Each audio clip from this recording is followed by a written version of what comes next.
Selamat pagi, siang, sore, ataupun malam, Pak Mindra. Sebelumnya, perkenalkan nama saya Stefani Julieta dengan NPM akhir 0050. Pada kesempatan kali ini, saya akan mempresentasikan hasil analisis spasial yang sudah saya lakukan, yang berjudul Analisis Spasial Kasus Pneumonia pada Balita di Jawa Timur tahun 2022.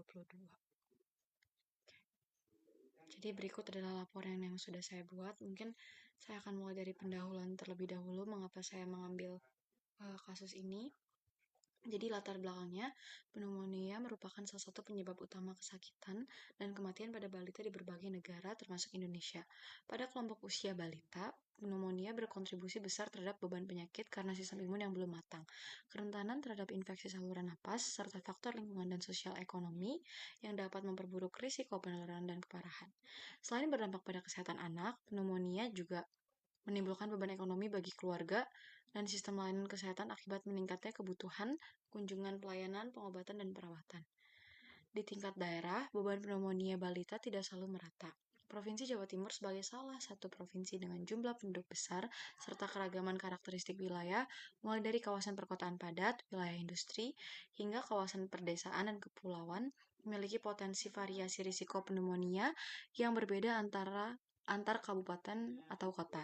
Perbedaan tersebut dapat dipengaruhi oleh faktor kepadatan penduduk, kualitas hunian, dan ventilasi rumah, akses air bersih dan sanitasi, cakupan imunisasi, status gizi, perilaku pencarian pengobatan, hingga aksesibilitas dan kualitas layanan kesehatan.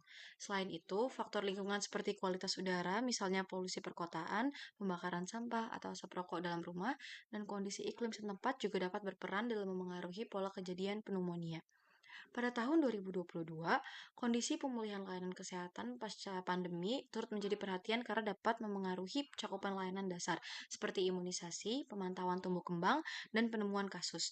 Situasi ini berpotensi memunculkan perubahan pola pelaporan dan distribusi kasus antar wilayah.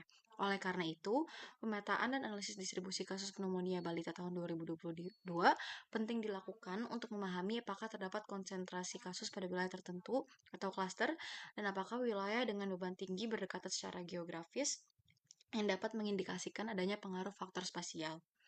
Pendekatan analisis spasial menjadi relevan karena mampu menggambarkan pola persebaran kasus secara geografis serta mengidentifikasi wilayah prioritas secara lebih presisi dibandingkan analisis non-spasial.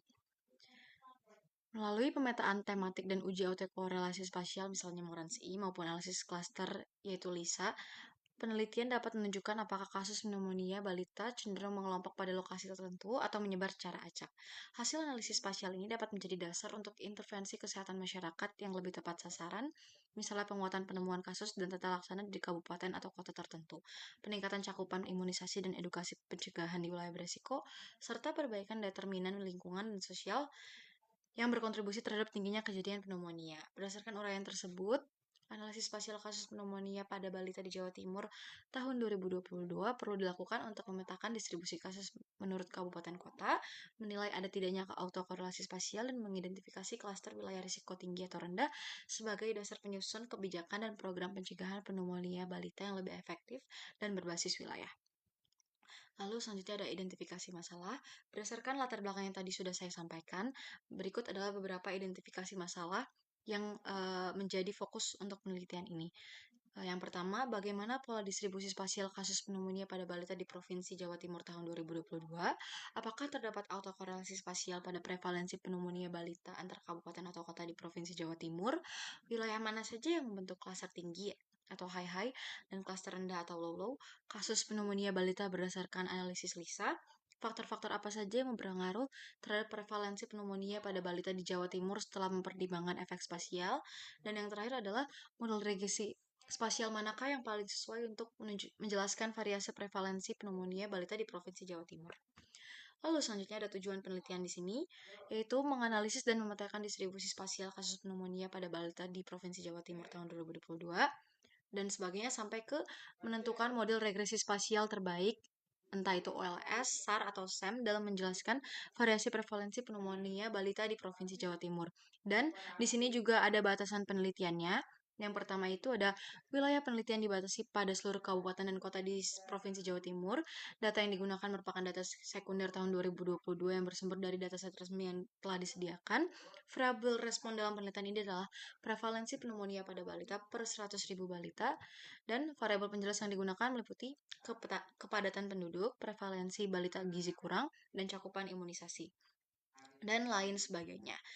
Dan selanjutnya di sini juga ada tinjauan pustaka yang terdiri pneumonia pada balita, dependensi spasial, autokorelasi spasial dengan rumus-rumus sebagai berikut yang terdiri dari Morans I, garis C, rumus Lisa, scatter plot, Moran dan hotspot, dan ada juga model regresi linear atau OLS, model ekonometrika spasial yang terdiri dari SAR, SAM, IDW, dan Spatial Durbin Model, juga ada Spatial Durbin Error Model. Lalu selanjutnya masuk ke metodologi penelitian dengan isi sebagai berikut yang terdiri dari jenis dan pendekatan penelitian. Jadi penelitian ini merupakan penelitian kuantitatif dengan pendekatan analisis spasial, dan pendekatan ini digunakan untuk menganalisis pola penyebaran kasus pneumonia pada balita berdasarkan wilayah administratif kabupaten atau kota di Provinsi Jawa Timur dengan mempertimbangkan adanya ketergantungan spasial antara wilayah. Lalu ada objek dan lokasi penelitian juga yang sudah disebutkan sebelumnya. Ada data dan sumber data, jenis data, variabel penelitian yang digunakan.